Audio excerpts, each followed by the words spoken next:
भूत प्रेत, रूहानी तथ्य, पारलौकिक शक्तियाँ। अगर आपके दिमाग में भी इन चीजों के बार बार ख्याल आते हैं तो आज मैं आपको कई सौ सालों में एक किले में दफन एक ऐसी पारलौकिक शक्ति के बारे में बताने जा रहा हूँ जिसके बारे में सुनकर आपके रोंगटे खड़े हो जाएंगे। आप सोचने पर मजबूर हो जाएंगे कि वाकई में ऐसा भी कुछ हो सकता है। और इस वीडियो के अंत में मैं आपको एक ऐसे व्यक्ति के बारे में बताऊंगा जिसकी मौत का कारण इन्हीं बुरी शक्तियों को बताया गया है। नमस्कार दोस्तों, मैं रोहित कुमार आपका स्वागत करता हूं मेरे चैनल फैक्ट्स फैक्ट्री पर। चैनल पर नए हो तो सब्सक्राइब कर बेल आइकन को ऑल पर जरूर कर लें। आप सामने लगे जिस बोर्ड को देख रहे हो राजस्थान के अलवर जिले में भानगढ़ किले के बाहर लगे। इस बोर्ड पर यह साफ साफ लिखा है कि सूर्य उदय से पहले और सूर्यास्त के पश्चात इस किले में प्रवेश करना तो दूर, आपको रात के वक्त इस किले के आसपास भी नहीं भटकने दिया जाएगा। आज मैं आपको इसी भानगढ़ किले की वो दो कहानियां बताऊंगा जिसकी वजह से लोग रात के वक्त इस किले में प्रवेश करना तो दूर, इसके आसपास भी नहीं भटकते। और कुछ लोग इन कहानियों को कहानी नहीं बल्कि सच्ची घटना मानते हैं। कहते हैं कि जब आमेर के राजा भगवंत दास भानगढ़ के किले को बनवा रहे थे तो वहीं कुछ दूरी पर गुरु बालूनाथ तपस्या किया करते थे। जब गुरु बालूनाथ को ये खबर लगी कि उनके पास एक किला बनवाया जा रहा है तो उन्होंने राजा को बुलावा भिजवाकर अपने पास बुलाया। जब राजा भगवंत दास गुरु बालूनाथ के पास पहुंचे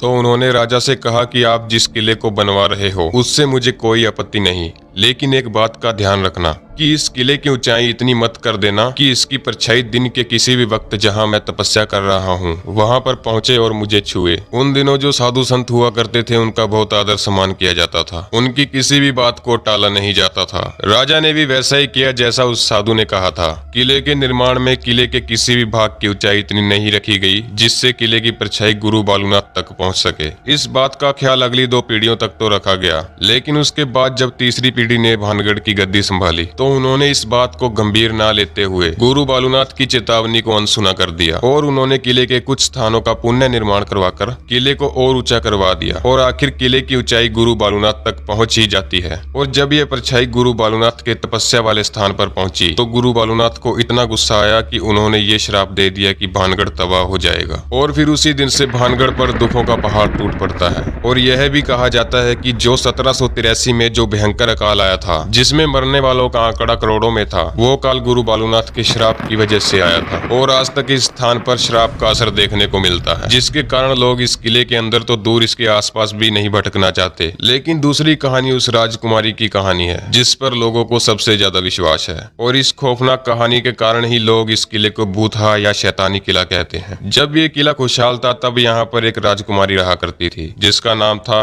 रत्नावती। राजकुमारी रत्नावती बेहद खूबसूरत थी। राजकुमारी की खूबसूरती के चर्चे दूर दूर तक फैले हुए थे, जिसके कारण अलग अलग राजाओं के संदेश शादी के लिए राजकुमारी के पास आया करते थे। लेकिन इन राजाओं के अलावा एक और शख्स था जिसकी नजर थी राजकुमारी रत्नावती पर। उसका नाम था सिंधिया, जो एक तांत्रिक था। एक दिन जब सिंधिया तांत्रिक ने राजकुमारी को देखा तब से सिंधिया तांत्रिक राजकुमारी के लिए पागल सा हो जाता है। सिंधिया तांत्रिक राजकुमारी को पाना चाहता था, लेकिन सिंधिया तांत्रिक जानता था कि वो सीधे तरीके से राजकुमारी को नहीं पा सकता था, क्योंकि कहां शमशान में रहने वाला सिंधिया और कहां महलों में रहने वाली राजकुमारी रत्नावती। तो सिंधिया तांत्रिक ने राजकुमारी को पाने के लिए एक ऐसा तरीका अपनाया जिसने उस क्षेत्र का नाश कर दिया। भानगढ़ के इस किले में उन दिनों बाजार लगता था, तो एक दिन जब दासी इसी बाजार में राजकुमारी के लिए तेल लेने आई तो बस सिंधिया तांत्रिक को इसी दिन का इंतजार था। जब वो दासी तेल खरीद कर वापिस जाने लगी तो उस तांत्रिक ने उसे रोक लिया। सिंधिया तंत्र विद्या में काफी माहिर था कि उसने उस तेल पर वशीकरण का मंत्र फूंक दिया ताकि वो राजकुमारी को पा सके। दासी तेल लेकर राजकुमारी के पास पहुंच जाती है, लेकिन राजकुमारी भी इस विद्या का ज्ञान रखती थी। उसने जैसे ही तेल को देखा तो उसे शक हो गया कि इस पर किसी ने तंत्र मंत्र किया है। फिर राजकुमारी ने दासी से पूछा कि तुम्हें बाजार में कौन मिला था। तब दासी ने बताया कि उसे सिंधिया तांत्रिक मिला था।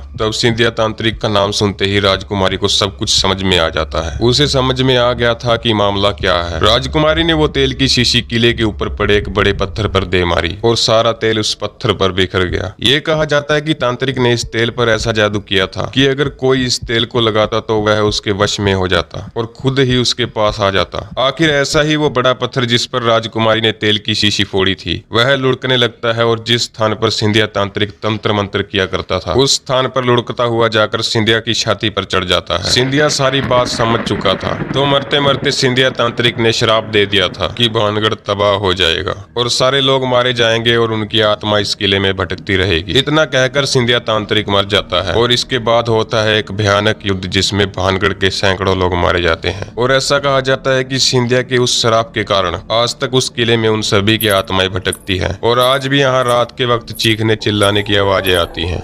तो ये तो थी वो घटनाएं जो पारलौकिक शक्तियों से जोड़कर देखी गई थी, लेकिन इन सब के अलावा एक कारण और भी है और ये मानना पड़ा कि इस किले में कुछ न कुछ गलत जरूर होता है जो लोगों के लिए खतरनाक हो सकता है। कुछ समय पहले इस किले में लोग चले जाया करते थे और जगह जगह पर इस किले को खोदने लगते थे। उन्हें लगता था कि इस किले में कोई पुराना खजाना गड़ा हुआ है। इसी खजाने की तलाश में रात के वक्त इस किले में खुदाई किया करते थे। उस वक्त इस किले में रात के वक्त कुछ आपराधिक गतिविधियां होने लगी थी और इन्हीं सामाजिक तत्वों के कारण इस किले में रात के वक्त प्रवेश करना वर्जित कर दिया था। फिर 2016 में एक ऐसी घटना घटित हुई जिसने एक बार इस किले पर सवाल खड़े कर दिए। दरअसल इंडियन पैरानॉर्मल सोसाइटी के प्रमुख गौरव तिवारी एक न्यूज चैनल के साथ मिलकर इस किले में पड़ताल करने आए थे। गौरव तिवारी ने ऐसी पारलौकिक शक्तियों पर पूरी रिसर्च की थी। वो भी जानना चाहते थे कि वाकई इस जगह पर कोई पैरानॉर्मल एक्टिविटी होती है, क्या इस जगह पर कोई भूत प्रेत है या ये लोगों का वहम है। लेकिन इस किले में पड़ताल करने के कुछ समय बाद 7 जुलाई 2016 को इनकी अपने घर में बड़े ही रहस्यमय तरीके से मौत हो जाती है और इस मौत का कारण कई न्यूज चैनल्स ने इन्हीं बुरी शक्तियों को बताया है। तो दोस्तों ये थी इस बूथा किले की कहानियां। मैं इस वीडियो में बताएगी कहानी की सत्यता का प्रमाण तो नहीं देता, लेकिन कुछ न कुछ रहस्य तो जरूर है जिसके कारण भारत सरकार को इस किले के बाहर ये बोर्ड लगाना पड़ा। दोस्तों वीडियो को लाइक और चैनल को सब्सक्राइब करने के साथ साथ कमेंट करके जरूर बताएं कि आपको ये मेरी छोटी सी प्रस्तुति कैसी लगी। मिलता हूँ एक नई वीडियो के साथ, तब तक के लिए जय हिंद।